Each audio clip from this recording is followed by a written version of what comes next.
This episode is proudly brought to you by the TPG Telecom Foundation, dedicated to creating opportunities to improve the health, well-being and education of Australian communities in need. Hi, I'm Megan Gilmore, MissingSchool co-founder and CEO, and this is Live and Learn. This is the podcast that unearths insights at the intersection of health and education, building a powerful alliance to keep kids with complex health conditions connected to school from anywhere. The podcast is recorded on Ngunnawal land, and we acknowledge and pay respect to the traditional owners of this land and the land on which you're listening.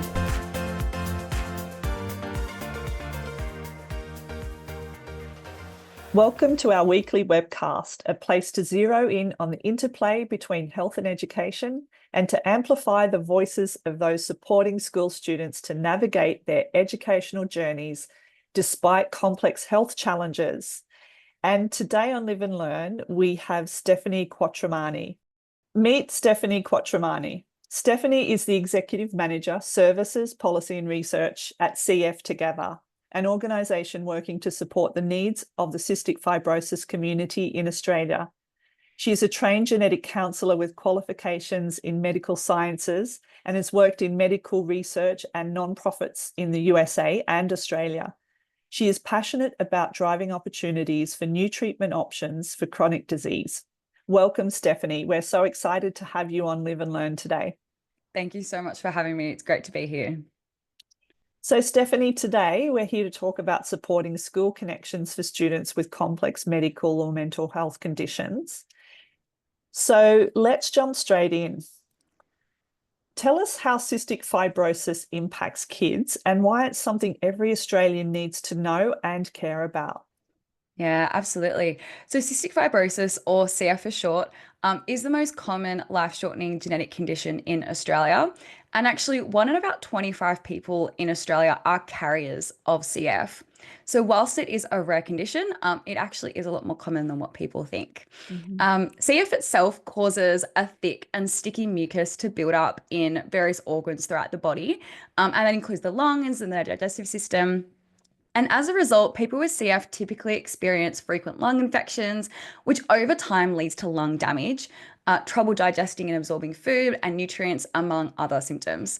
So the management of CF is quite time intensive. And for children, this can involve taking lots of medications, daily physiotherapy, daily airway clearance to really get rid of that mucus from the lungs, and frequent hospital visits and sometimes admissions.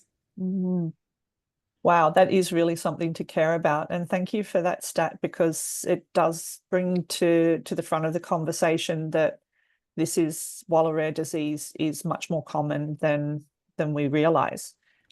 So many people probably assume things about cystic fibrosis. What's the million-dollar question you get from parents or loved ones when their child experiences, or cystic fibrosis, you're born with it, right? So it's an early diagnosis. So yeah, what is that million-dollar question that you get from parents or loved ones when their child experiences cystic fibrosis? So typically the first question that we get from parents or loved ones, whether it's grandparents, aunts, uncles, the question is always, what does this mean for my child? You know, what does this mean for this child as they grow up? What is their life going to be like? And it's actually a really difficult question to answer because every child with CF presents differently. And so everyone will have very different responses and outcomes. And it's quite difficult to generalize what the typical childhood experience of CF is, because there is so much heterogeneity between kids. So, for example, some people will just take their medications as prescribed and they won't actually have any hospital admissions for a very long time. Others might have had several hospital admissions from early in life and deal with really complex lung infections. And so we don't have a crystal ball. And it's really important, I think, for having these conversations to understand that every child's experience will be very different. And importantly, that their life will not be defined by this genetic condition. Amazing. And that last one is the answer that we get on all of these interviews, is that their life won't be defined by the disease or the illness or the condition. And this is just super cool because it's going to lead beautifully into what we talk about today. It's so important. It really is. And I think, it's a really challenging time when there's a new diagnosis and everyone reacts differently. And so what we hear from a lot of parents is that they don't want to get swept up in that diagnosis. Mm, The first thing that they want to recognize is that they have a new baby, they have a new yeah, addition to the family. And so we always say, congratulations, you've got your new child, your family has grown. And so yeah, we shouldn't take away from that really beautiful experience. yeah, that's wonderful. And so this leads into the next question. What's the most important thing you want them to know? Mm. It's around hope. And certainly for CF, we've seen really remarkable progress in the last few decades, and that's Mm, as a result of new treatments and improvements in care. So, whilst in the early 2000s, someone who was diagnosed with CF could expect to live until their late 30s, a child diagnosed today in 2024 has a median life expectancy of over 66 years of age. So wow. we've had just really tremendous progress so far. And look, and it's not stopping, there's still research that's happening. There's always improvements in care. And so we hope that that number will just continue to increase. And importantly, that quality of life will also increase for people as the years go on. So it's really a message of hope. That we're Yes. seeing now, and it's important to get that across for people as well. Yeah, that's so important in the face of any diagnosis, isn't it? And just to be able to demonstrate the advancements that are happening, and that will speed up over time as well as our medical technology advances. It's there's cause for hope for sure. So, Stephanie, we'd love to know what brought you into the world of cystic fibrosis. Yeah, it's a good question. So I am trained as a genetic counselor, and genetic counselors are healthcare professionals that specialize in working with families with genetic conditions.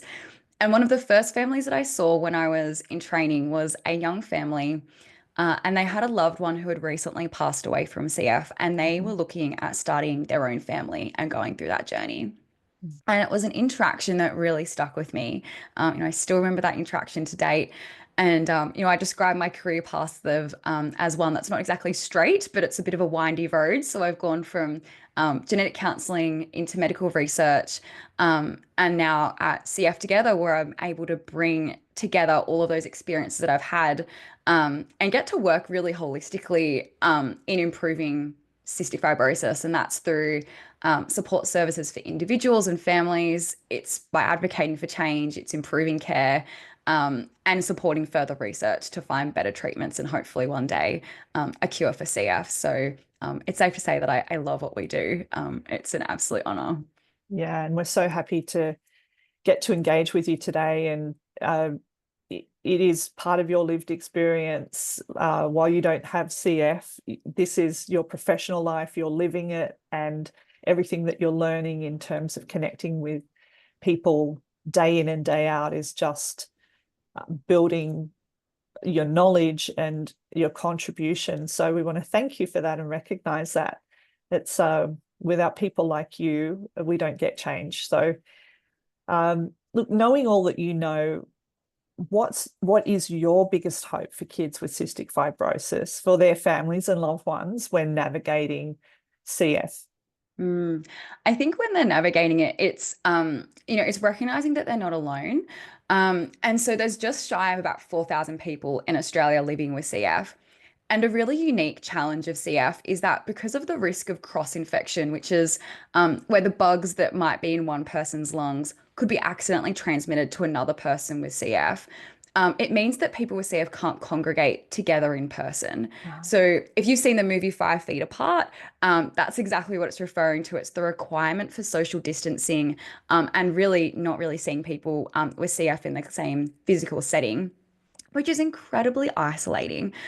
So, for children living with CF who may not have the opportunity to interact with other kids their age with the same experience, that's a real challenge. And so, certainly, what my hope is that with online interactions and resources, things like podcasts where people can share their stories, videos, and so forth, we can Mm. really bridge that gap so that people who are living their lives with CF can connect with others and share lived experiences in a way that really fosters that connection without jeopardizing their health. And I think in the era of technology, we've gotten a lot better at that in the Mm. past few years.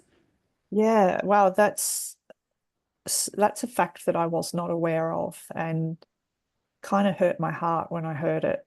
Um, that because part of being in these circumstances is connecting with people with the shared lived experience. It's really something that comes through in these conversations too. And here we are hearing about a cohort of children who can't do that on top of what they're going through. So is could you share with me, just so I understand, this social distancing of people with CF from people with CF, does that translate through to people with CF and individual members of the community as well? So, yeah. Yeah, it's a good question. So cross-infection relates to one person with CF transmitting, accidentally passing on those bugs to another person with CF. Mhm. And so that's not quite the same as say just general members of the public who Mhm. don't have cystic fibrosis. There's not the same risks that exist. But in saying that, we do know that in if someone with CF does have is struggling with lung damage and their lung function is quite low, they might actually choose to stay socially isolated a little bit for a time where there is a lot of viruses in the community. Things like COVID, for example, was Yeah. quite challenging for our community because Yeah. they are quite vulnerable to those other types of respiratory infections and illnesses that might be present. And so, I suppose there is the cross infection with their peers, but there is also the risk of just general infections that exist Mm. in the community. Yeah, I can imagine then COVID would have been quite terrifying. It was, and I think that it was actually quite interesting because a lot of the practices that everyone really adopted in COVID had actually been adopted by people with CF for a long time. So the social distancing and Yeah. wearing masks and hand sanitizer. Yes. Um, it was actually, it was quite scary for a lot of our community, but it was also, I suppose, less jarring in terms of the changes that were happening at a societal level because they were used to managing that for quite some time. Yes, absolutely. Well, thanks for clarifying that. I'm always learning so much in these conversations, and it does sort of point out that we carry with us misconceptions, assumptions, just biases about things that are not correct. And we have a lack of detailed knowledge about them. So just to point out that that one single fact that you pointed out is so important for us to understand about these young people's lives, and how it must feel to be isolated from people who could actually understand in their own age categories as well. Absolutely. And, thank goodness for social media and all of these types of things that have now been able to step Mm. in and fill the gap. Yeah. It's not a complete replacement, but, it's important for us to be aware of it because then there are things that we can potentially do to help that isolation for sure. Yes, and we'll get into technology in a little bit. So, what are some of the common and perhaps frustrating public misconceptions about cystic fibrosis, and how have you seen this impact families? Mm. Definitely, what we see is that people with CF cough a lot, and that's because coughing is a really important part of clearing out that mucus that exists in the Mhm. lungs. It's really normal, and actually, often when people with CF exercise, we encourage them to do some coughing along with it to really help that airway clearance. They're not sick. It's not contagious. It's just part of living with CF. But that can be really challenging when the people around you don't know that. Mhm. And CF is, an invisible condition. You wouldn't know just by looking at someone if they have CF unless they disclose that. So it can cause some embarrassment, especially for kids who are, say, learning to navigate at school, and with their peers. If they're coughing a lot, it can sometimes take a great deal of educating those around them about how CF presents. Mm. And of course, that's relying on the fact if people actually want to disclose that. People can be very different in terms of their level of comfort about people knowing. And so that can be quite challenging, especially actually after the pandemic, where someone sneezed and coughed for a while, and you looked that direction and went, "Oh, are they contagious?" Mhm. For CF, it's just coughing as part of the condition and living with that. Yeah, another critical fact to be aware of, and I wasn't aware of that either.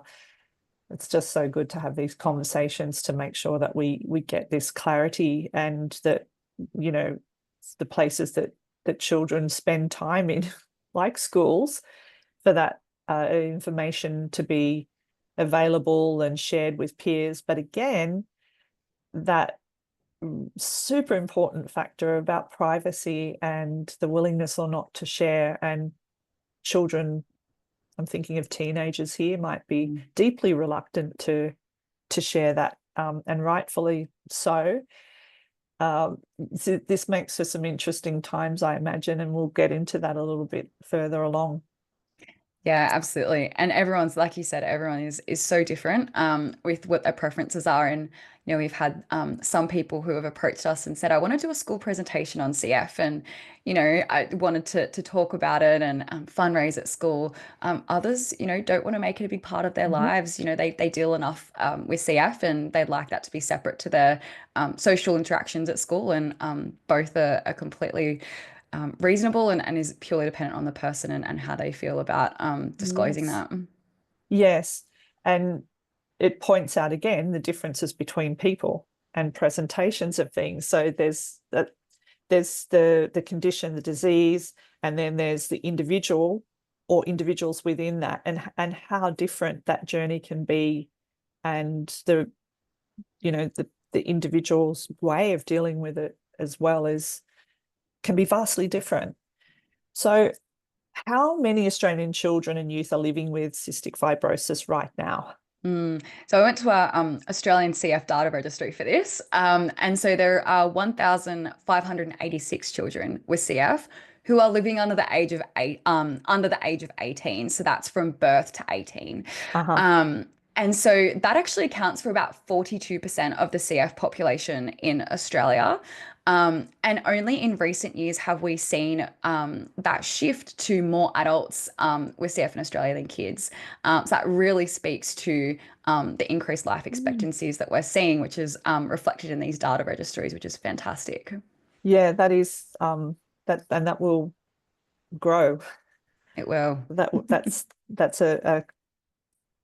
that's going to be a trend in that data set. So 1,586. So look, is there a risk of delayed diagnosis, or are most cases of CF picked up early and easily?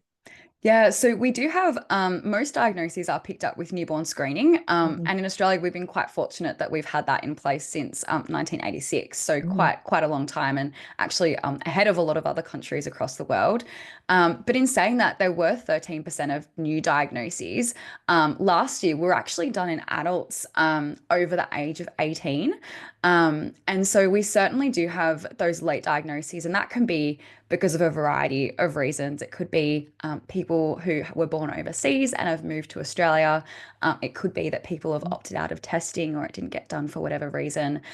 So whilst the majority do happen at that really early newborn stage, we certainly do see other age groups who will receive a new diagnosis of CF later in life. Uh-huh. More information for me that I wasn't aware of. What kind of complications do children with cystic fibrosis face? Mm. So we've talked about the cough. I suppose the thing that really relates to that is the risk of lung infections, which we've also discussed, the risk of bugs. And often those lung infections need to be treated with antibiotics, often IV antibiotics, which are done in hospital. They can be very tricky to clear out. Sometimes people will have multiple courses of antibiotics to get rid of those lung infections. And over time, those do cause damage to the lungs and can lead to lung failure. And so we do see lung transplants being explored for people with CF when they do get to that point. Yeah.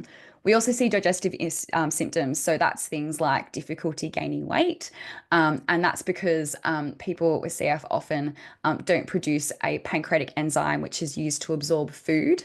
And so the nutrients from food makes it unable to do that, makes it really difficult to gain weight, but also just the increased calories that people expend in breathing actually means that there are weight issues there. People can typically experience abdominal pain and bloating, diarrhea, or constipation.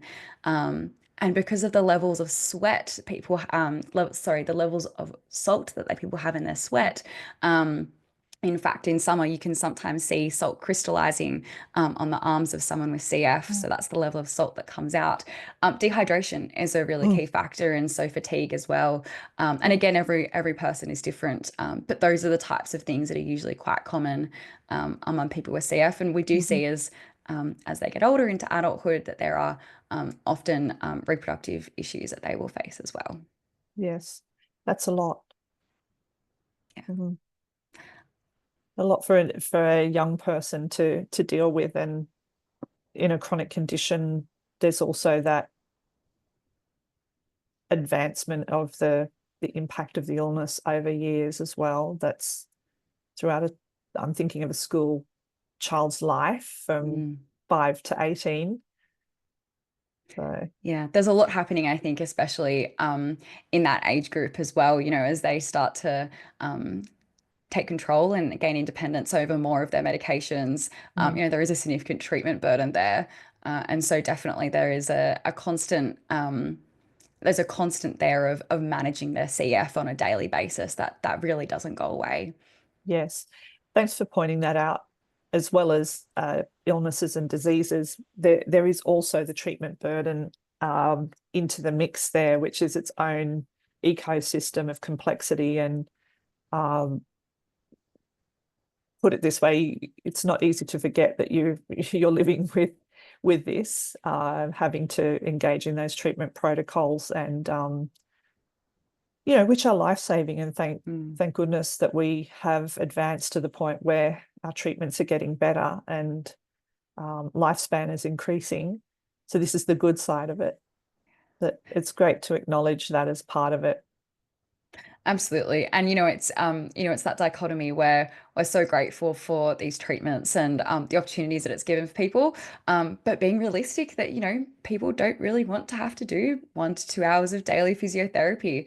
Taking medications and lots of them is just a lot for people. And so you've got this real dichotomy of experiences when it comes to managing this treatment ongoing.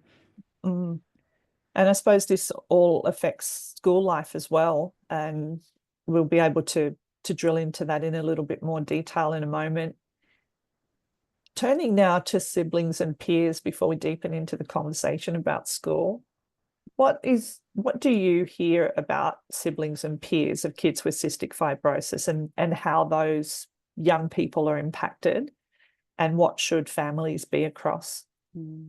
I really love that this is a question because, we cannot, forget about the stress that this causes for siblings and their experience, especially if they are seeing their brother or sister who is unwell or hospitalized. It can bring a lot of emotions to the forefront of their experience, and so. We also need to recognize that the impact on the family unit. So, during a hospital admission for a child with CF can be really challenging to balance time between the child in hospital and their siblings, and even things like getting ready for school or extracurricular activities can be a lot harder for parents to navigate and manage during these times. And so, we know that a support network is really important to help manage that. And we just talked about treatment burden, the challenge of managing CF itself, and the hours spent on daily physiotherapy and airway clearance. This is all time that's possibly where the parent's attention is away from other children in the family. And so, CF, there might be one child living with CF, but it really impacts the entire family unit. And so, Yeah. we really say that, open communication is really important, but also giving time to their siblings. And so, making sure that they have the support that they need as well is important. And we always say it takes a village, and that's where that support network is incredibly important for part of that. Yes, and I imagine there that there's some extra expectations of siblings too, which might have to do with being hyper vigilant about their exposure to viruses and flus and respiratory, like things that will have an impact when they bring them home, like Mm. a significant impact. That does that come up as well? It does, yeah, and that's a great point. Look, and the whole family unit, siblings as well, need to, yeah, be definitely really mindful of, if they're sick and unwell, the a primary concern is, well, let's make sure that this doesn't get passed on to, Uh-huh. their sibling who's living with CF, and trying to put parameters in place so that that does not happen. It can be really stressful for that family unit, and we do know that for people with CF, typically being around stagnant water, for example, can pose a risk of infection because of the prevalence of Pseudomonas in the water, Mm. which can be harmless to lots of people, but for people with CF, that can cause real issues. And so, even things like having a sand pit at home might not be something that the parents want to do, or a fish tank or anything like that. Mhm, mhm. So it definitely it does impact the family unit in lots of ways, and so there is that hypervigilance that exists in the family. And this question, I shudder to ask it, but because this is a genetic condition, do you have families who have more than one child with CF? Yes, absolutely. We do.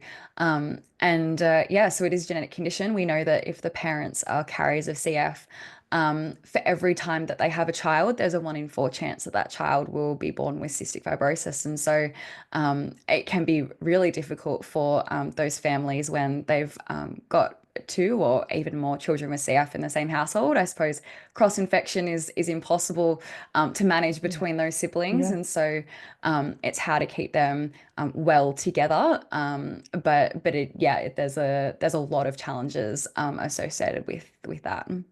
Yeah, that's what my mind went to was I thought the answer would be yes, and then that cross-infection issue on top of the significant multiplication of all of the treatment burden and the care and everything else. So Yeah, care and even economic costs, mm, because we know that for families, between the treatments and medical equipment, CF is really expensive for families to live and work with, and time taken off work to look after kids with CF and so forth. And so we do see that really spiral with parents who have more than one child with CF. yes, and this is on top of the mental health issues that parents might already be facing in their care and the treatment management and the management burden of it. Yeah. And we're using management burden not because parents see their children as a burden, but we're talking about just on top of the matters of life, there's this care burden that is going on, and just weighing on and increasing what families have to manage and the dynamic between all of that. And we didn't touch on it with siblings and peers, but siblings in particular, uh, do you find that there are impacts on their mental health? There definitely have been studies that have shown that siblings, and I believe it's actually more than just CF. I think it's across lots of genetic and chronic diseases where they do find that there are higher rates of anxiety and whatnot in the siblings of those who are unwell. We also know that specifically for CF, there can be education challenges for those siblings. So especially if at home things are quite challenging, we know that that can result in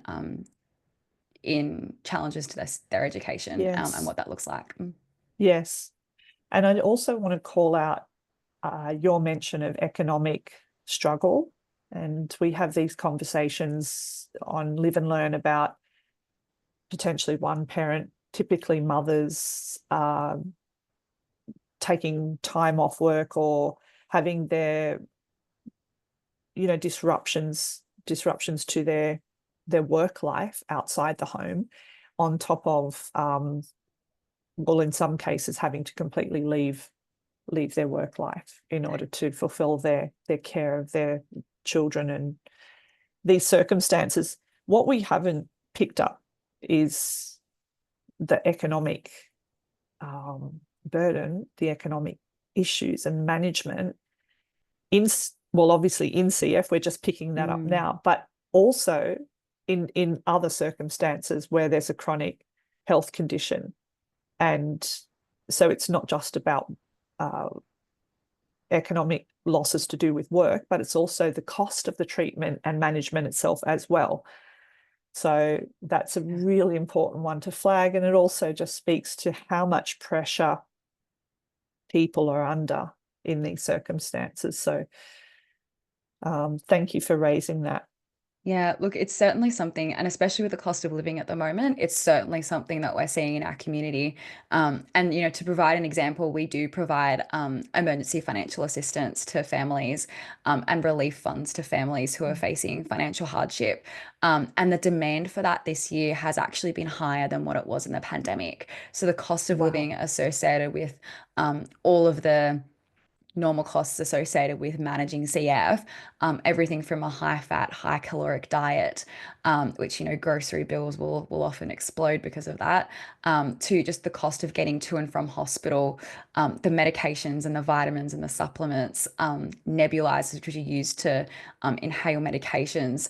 It's quite astronomical when you add it all up. A recent study from the UK found that the equivalent daily annual cost for living with CF was about Australian $13,000 per year per individual with CF. And so it's certainly not small. And that, of course, doesn't take into consideration time off work and so forth.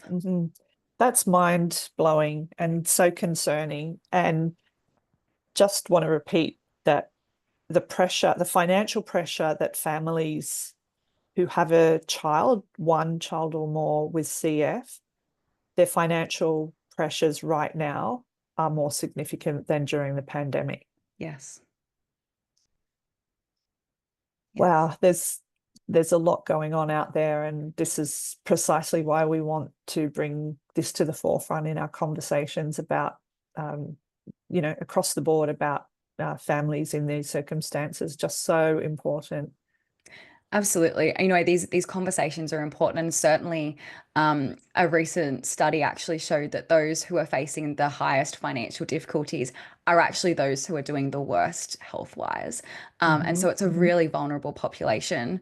Yes. When we're thinking about these financial troubles, it's often those who are really unwell with the really low lung function. And so, yeah, there needs to be a really concerted effort to how we can support that group of individuals. Yes. And then we get into the future life as an adult of children with CF. And this is where we'll head into talking about school now. Steph, what's the current population of school-age children with cystic fibrosis in Australia, and how accurate is the number you'll quote? Is the data tracked, for example? It is. We have a fantastic Australian data registry. So I do have an exact number as of 2023 of those who were involved in the data registry. So that accounts for the majority of people in Australia with CF. But for those aged between 6 and 17 years of age, we're looking at about 1,137 as of last year's data. Yeah. So quite significant. It is quite significant. And given the complexities of it, and that unlike some other diseases or even critical illnesses, is across the whole school life. So Yes. unlike cancer, for example, where it be a period of time, we're actually talking about every day of the child's school life, they are living with cystic fibrosis. Absolutely. So do kids with cystic fibrosis currently miss a lot of school? And if so, why? So every child is different, and we've certainly seen things improve over the last few years. And that's because of just the new treatments that have come out. But generally, children will have 4 clinic visits every year where they meet with their CF team. And even though this is just one day, it can actually take a number of hours that they're there. So often it's a whole day written off from school. Um, and then, of course, if they are ill on top of that, you've got your just sick days, um, plus hospitalizations. And so if someone is quite unwell, they've had a drop in lung function, they've got a lung infection, hospitalizations do mean that they need to be treated with IV antibiotics, and they can last up to weeks at a time for kids currently. And so very dependent on each of their individual circumstances, but we do see that absences are a lot higher in kids with CF. Yes. So what are the critical times then in a kid with cystic fibrosis' school life? Mm. Yeah, so definitely. So there's a few. In primary school, this is a really important time where kids are learning their independence away from their parents and interacting with others. So, for example, learning to take their enzyme medications with food throughout the day when mum and dad aren't around, managing their CF in a different environment, using their hand washing practices at school. So that signifies quite an important milestone as they enter into primary school. Similarly with high school, it's quite critical because, of course, in high school, you don't just have the one teacher who knows everything about you, and is probably very, very well educated on CF, but you have many, many teachers and many subjects that you're navigating. So in high school, what we really see is the importance of self-advocacy. And really being able to communicate what their needs are as they interact with their different teachers throughout the school year. And that's quite critical because that will set them up for success in their later years. Um, Finally, probably the last critical point is actually when they're in those final years of high school.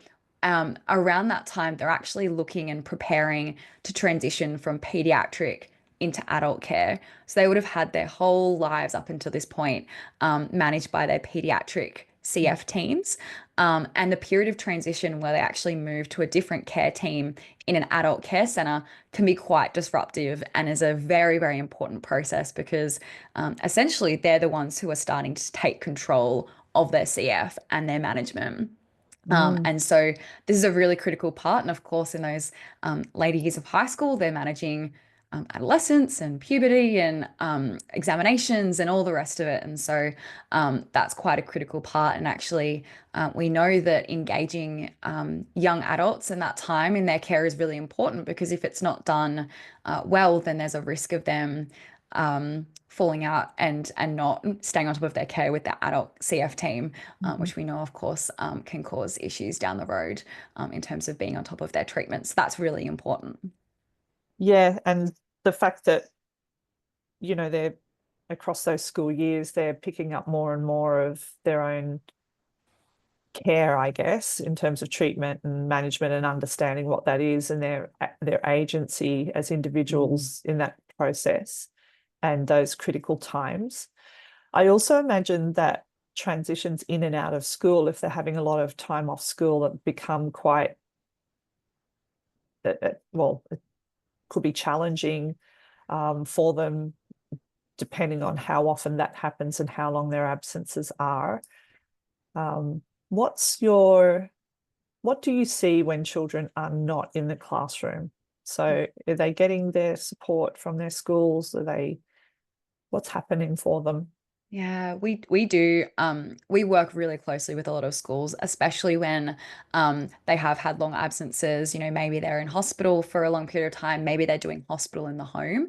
And look, one of the silver linings, let's say, from the pandemic is that people have gotten a lot better with doing remote learning Mhm. and setting up practices for remote learning. I think teachers had to adapt really quickly.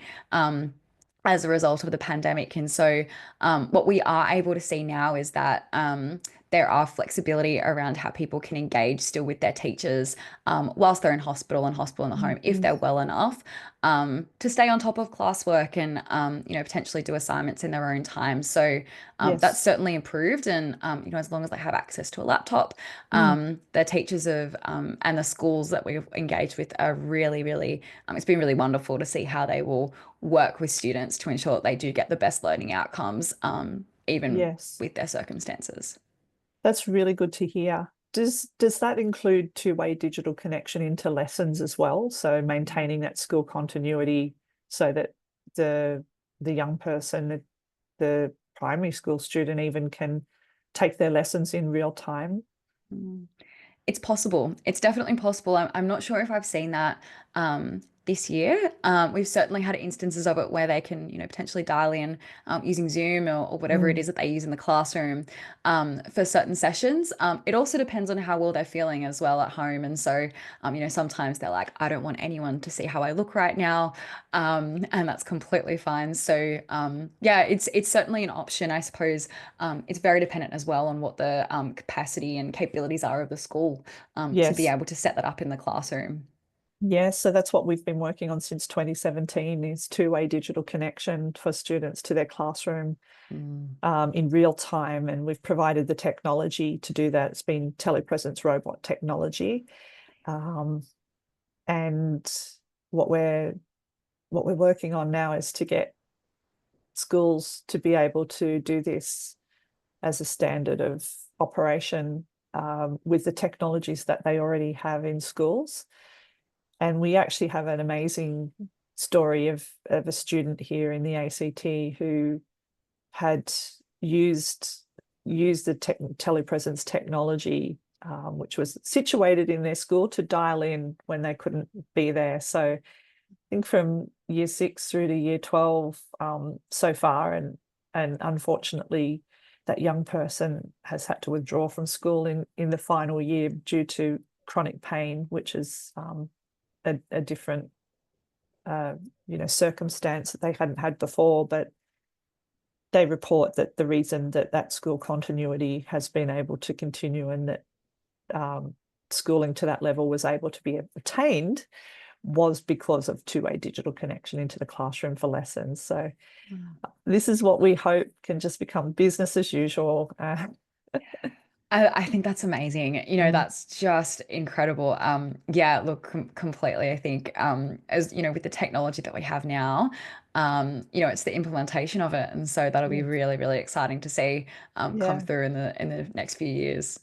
Yeah, and a big part of this is kids, like adults, want to be socially connected. It's innate, it's innately human, and being constantly separated from your peers, even if you can continue your learning, is not the same as having all those rites of passage. And there's the academic part of it, but there's so much more to school. Friendship, social connection, being away from the adults in your life, you build identity building, and um, yeah, those moments of shared experiences that you want to be a part of. And the gaps in attendance can often break those shared experiences, which create further isolation when kids are back at school. So even playing, just being able to play and have fun. So that's what we're working towards, and hopefully that becomes a thing, and then our job will be done. We'll be bowing and leaving. Um, but what should families and schools be prepared for then at different times? Steph, what's your take on this? Yeah, look, I think that the important thing is that, students with CF are young people first. They will encounter and they will Yeah. navigate all the challenges that children and young people go during school. Going into adolescence, all the social things that we were just talking about and the changes associated with that. That is who they are first and foremost. The CF is just an added thing on the top of it. And so being really mindful to look out for the same things that you would in any other young person who does not have CF. Um, is really important. And certainly just bearing that in mind as they navigate through those years. Yeah, and I love what you said just there. And I'd like to highlight that while young people go through their medical condition, their treatments, kids with CF, they will also go through things in life that we all go through, all those developmental stages, all the awkwardness, all the changes to the body, whatever all those things are, having a crush on someone, having your heart broken, whatever those things are, um, they'll navigate those matters of life at the same time, through or on top of what's going on for them clinically. So just another moment for kindness and empathy to be directed towards these kids, for the resilience that they have. It's just incredible.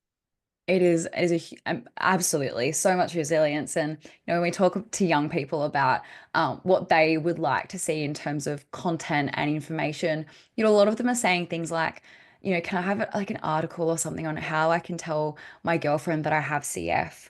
Or, how do I manage partying and CF? What does that look like? All of the things that they're going through with the addition of CF, it just brings it back to, it's very grounding. And I think that it's important that, it's the individual first, and with that comes a whole myriad of experiences that you're going to see. Yeah, I'm living a life Yeah, and I'm having this thing at the same time. So, um, how do I do life with it? And those questions are always going to be, there's a certain level of clinical knowledge that you get, and then everything else is what we do is working out life, right? It's absolutely. going through from one day to the next with whatever presents. Yeah. Yeah, I really want to acknowledge just how, this isn't putting a halo on the heads of these kids. It's just saying that they are dealing with things that many of us don't ever have to deal with, and they're doing it from such a young age. And we hear a lot about young people needing more resilience. And, I hear that coming up a lot today. And I think about the kids that we work with and for, and you do. And wow, they've got something to teach us about this. They really do. And especially because, CF is an individual condition. People would just have off, if they don't know that person's living with it, they'd have no idea the amount of, extra work and treatment burden and all that kind of stuff that they're navigating Mm. behind closed doors. So yeah, look, I mean, often people say, they don't know any differently. This is just their life. But recognizing that yeah, there's a beautiful resilience there. Mm. And flagging that too, the invisible the invisible illness, so something that's having such a profound effect. And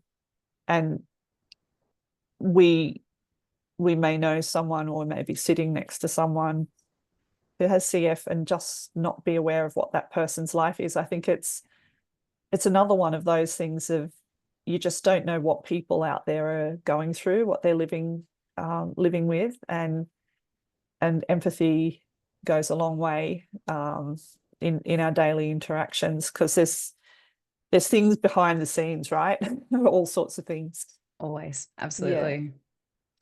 So what are the biggest challenges and vulnerabilities facing kids with CF at school? So we've talked about missing school, and certainly we recognize that for those who are really unwell, it can be really difficult to catch up on work and assignments. Um, and look, even for those who haven't necessarily had as many absences, but just managing their daily treatments on top of schoolwork can be really challenging from a time perspective. We certainly have some kids who are doing anywhere between 1 to 2 hours of daily physiotherapy every single day and airway clearance. Add that on top of a school load, and that can be quite a lot. Um, and probably the second one is around, and we touched on it before, is that risk of them being sick or catching any sickness from others at school. So, we do discourage kids, and after the pandemic, they've people are pretty good around not coming to school if you've got a cold or if you've tested positive for COVID or if you have the flu, because those respiratory illnesses can have such a significant impact on their student pair living with CF. And so people with CF are quite vulnerable for these illnesses. It can put them back in terms of lung function and, could land someone in hospital. So it is really important, I think, for the school to communicate with parents and families around, keep your child at home if they're unwell. Plus just basic promotion of hygiene at school, things like having tissues available and Mhm. coughing and sneezing into the elbow, using hand washing techniques and so forth. When we think about vulnerabilities, that's probably one of the biggest ones in the school setting, which we're looking at. Yes. And what's happening now to address challenges and vulnerabilities, including missing school? And do you think it's enough?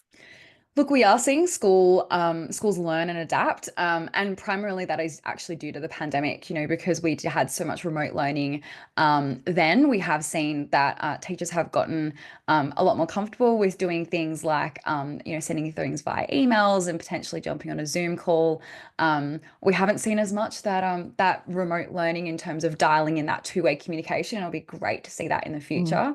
It'd be really, really fantastic. But look, we're also seeing the value of things like social media in terms of keeping kids engaged with their peers when they're not at school, which has been a really nice, I suppose, way for them to connect with others.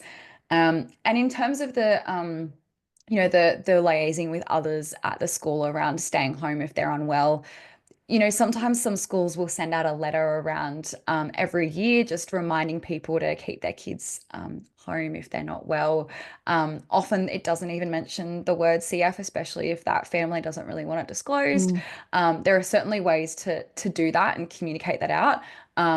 But it is an ongoing thing, and I think that has to be really embedded within the school environment, that Mm. that's normalized around, if you are unwell, even if it's just a cold, Yes. stay home until you're well. Uh-huh. And And that so, helps everyone, doesn't it? That's going to oh, help everyone. absolutely. It's going to stop that communicable illness, break the cycle of it. So um, super important for the safety and well-being of vulnerable people, but also just good practice. And I hope, picking up on something you said earlier, that the pandemic has left people with some level of, increased awareness about coughing, sneezing, and I'm not talking about kids with CF coughing, but just a general population, and hand hygiene, all of these things that make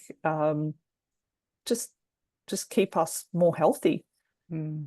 Absolutely. It's beneficial for everyone, isn't it? We don't want Mm. to catch cold either, even though it might not land us in hospital.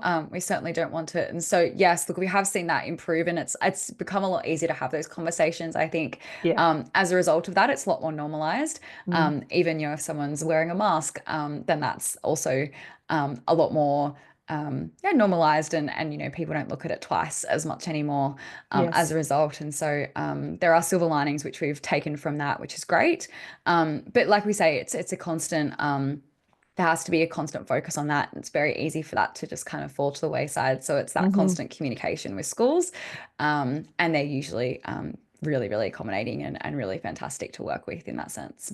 Yeah, that's really good to hear. And that improvement, um, that we that global improvement that we receive through a mass public health crisis is, hopefully, some of those lessons are embedding into our systems now as well. Um, the other thing I just wanted to say for anyone listening is that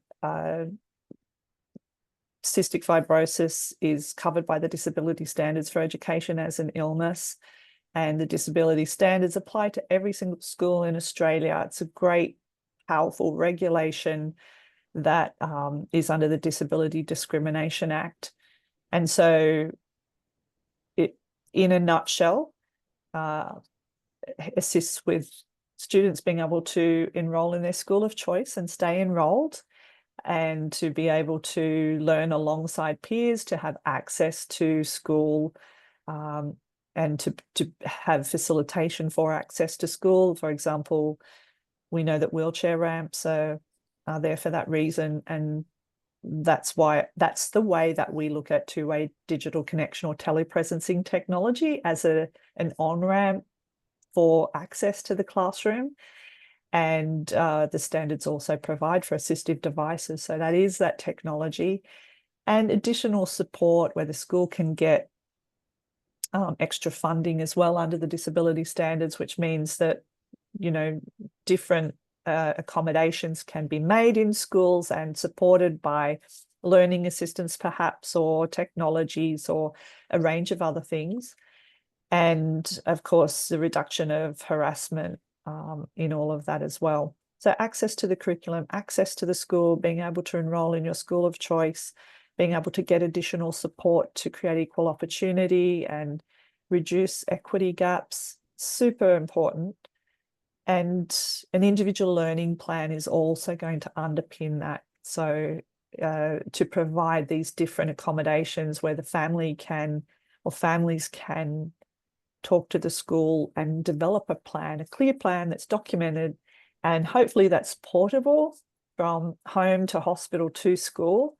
And it's a sort of if that happens, then we'll do this, or just ongoing adjustments and accommodation. So we just plonk that there because they're the sorts of things that will make a difference. You mentioned some things there, Steph, like potential for additional time for assessments, and certainly, addressing things that would address fatigue, and just enable that student to be able to participate fully as they can, as much as they can, in a way that gives them equity alongside their peers who in this case don't have CF. So it's really good for people to know that and use that language with schools. It helps to get things done. Yeah, I'm so glad that you brought that up. And I will actually say we work with a lot of schools with the individual learning plans. And so if people are looking for a template for CF, then we please contact CF Together, because we have some really great templates that can be personalized, and work with the schools to be able to get one that's suitable for the child and the student. So like I say, really important, and great to have that flexibility as well. Yeah, that's so important to understand that resource is there, because it is a way to reduce the burden that we're talking about. And I'll probably just throw in here that, what we hear and what we know from our own lived experiences, personal and professional, is that there's the medical condition, the health condition, and then the other thing that's most important to families is school. So that they're always sitting there together, and when families have to work really hard to get support in schools, it's just an added thing in the whole mix of everything else that makes it really, really hard and distressing. So for you to have that resource over there is really super cool for people to be able to benefit from that. So as we wrap up, is there anything else we should be asking about school quality of life for kids with cystic fibrosis? I think probably the only thing that we haven't touched on is being able to take medications at school. And this is particularly relating to probably the most common medication that lots of people with CF are on, which is Creon. And this is essentially a pancreatic enzyme which helps people absorb the nutrients in their food. And we know that in schools, usually the requirement is that medications need to be kept at the front office, or if there's with the school nurse, for example. And that's for good reason, because of course we recognize that There are things in place in terms of making sure that they aren't accidentally ingested by another child at the school, but also to keep to make sure that that child is actually taking that medication. The interesting and quite unique thing about Creon is that this sits slightly outside of that, which can cause a lot of confusion. And so we work really closely with schools and families to actually ensure that kids are able to access this in their lunchbox or in their school bag. And the reason they're able to do that is because this is actually replacing just the normal pancreatic enzymes that we produce anyway. So if someone accidentally ingested, say, a whole bottle of this stuff, it actually wouldn't cause any side effects. It would just kind of pass through. And so, because of that, we really do encourage that schools to be able to keep that medication with the child as long as they're at the age and responsible enough that they can take it themselves, so that they can actually do that independently. And so, this allows them to have more time at recess and lunch because, of course, otherwise you're popping to the school office every time they need to eat. And so that's just something that is certainly a learning for kids when they're engaging with schools and whatnot, and lies slightly outside of the norm that you would usually see for medical conditions, but has quite a significant impact on a child's quality of life when they're at school. Yes, thanks for raising it. And I'm sure there's other medications out there that have a similar sort of urgency or that complicate a school life. So this will, I guess we'll discover this over time with more and more conversations. And we can also plant in there just that, along with the individual education plan, that there's a safety and health plan at school too that that goes alongside the learning plan and sort of sits hand in glove, I guess, to make sure that that young person's school life, I mean, the first thing about quality is that it's safe and that they're getting what they need, and then you know, that everything can support from there on. So they're the two things that we talk about as well. So this brings us to the end. I mean, there's just 1,000 more questions I could ask, but I won't, because you've been so generous today with your time and knowledge, and it's just so clear how much you care about these kids and their families, and that you've dedicated this part of your career to bringing everything that all your gifts and talents forward to make a difference in their lives is something that we want to acknowledge and celebrate. It is people like you who make that difference in really tough days. So thank you from us. And so in our call to action, Stephanie, what is your call to action for cystic fibrosis in 7 words or less? Oh, 7 words is hard, but I will say firstly, look, thank you so much for having me on and for giving us the opportunity to talk about CF and everything. You know, I think that platforms like this and the work that you're doing is so important, and it's such a pleasure to be able to work with organizations like yourself on really important issues. So thank you. I don't know about 7 words or less, but I would just say if anyone, whether that be teachers or principals or schools, parents, students, you know, if you're looking for information, support, resources for a child, any student with CF at a school, please reach out to CF Together. You can contact us on our website, cftogether.org.au. You can also call our national helpline, which is 1300 CF Help. We have an amazing team. You know, I have to acknowledge the incredible team of social workers and case managers that are absolutely amazing and work across Australia to support people with CF. And they are here for anything that comes your way. So thank you again. Thank you. That's so good, Steph. You did my job, but I'm going to do it again. So a big shout out to CF Together. As Steph said, you can find them at cftogether.org.au, and you have the numbers there. And I'd like to say reach out and give generously as well, because organizations like ours need every penny we can get to do the greatest amount of good that we can do. Thank you for joining me today, Stephanie. Thank you. Thank you so much. Thanks everyone for tuning in. Help us turn up the volume so all kids are seen and heard. Follow along, like, share, comment, or leave us a review because we love hearing from you. And if you want to donate, head to missingschool.org.au because every dollar makes a difference.